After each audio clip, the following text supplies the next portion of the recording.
Chaque jour, Charles et Carole vous présentent la leçon de l'école du sabbat.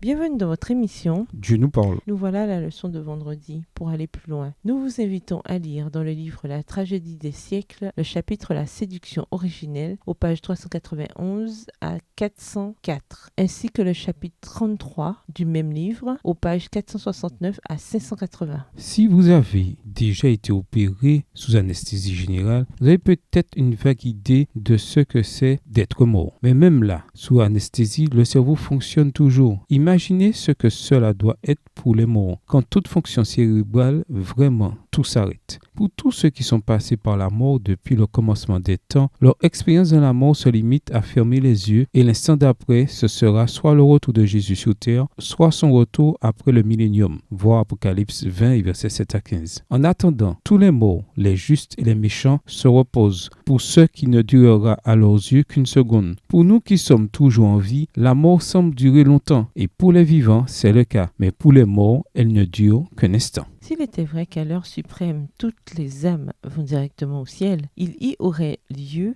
de désirer la mort plutôt que la vie. Aussi cette croyance en a-t-elle poussé plusieurs à mettre fin à leur existence. Qu'y a-t-il de plus simple pour un être plongé dans le désespoir par les difficultés, l'affliction ou les revers que de rompre le fil ténu de ses jours pour s'élancer dans la félicité du monde éternel. Texte tiré du livre Tragédie des siècles au chapitre 33 à la page 476. On ne trouve nulle part dans les Saintes Écritures que les justes reçoivent leur récompense et les méchants leur châtiment au moment de la mort. Les patriarches et les prophètes ne donnent aucune affirmation de ce genre. Jésus-Christ et les apôtres n'y ont pas fait la moindre allusion. L'Écriture enseigne positivement que les morts ne montent pas directement au ciel, mais qu'ils sont plongés dans le sommeil jusqu'à la résurrection. Toujours extrait du livre Tragédie des siècles, chapitre 33, page 484. À méditer, en quoi la notion biblique de l'unité de l'être humain, qui ne demeure conscient qu'en tant que personne indivisible, nous permet-elle de mieux comprendre la nature de la mort? Le monde a été conquis par la théorie de l'immortalité naturelle de l'âme, avec ses innombrables ramifications. Dans ce contexte, pourquoi notre message sur l'état des morts est-il aussi crucial? De plus, pourquoi même parmi les chrétiens trouvons-nous une telle opposition à ce qui est pourtant un enseignement merveilleux? En quoi la compréhension de l'état des morts devrait-elle nous protéger de ce qui pourrait apparaître devant nos yeux? Autrement dit, pourquoi ne devons-nous pas nous fier à ce que nous voyons, surtout si ce que nous voyons ou croyons voir est l'esprit d'un proche décédé, comme certains témoins ont pu rapporter. Au revoir. Et à demain si Dieu veut.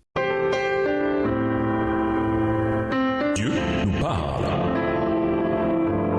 Chaque jour, Charles et Carole vous présentent la leçon de l'école du sabbat.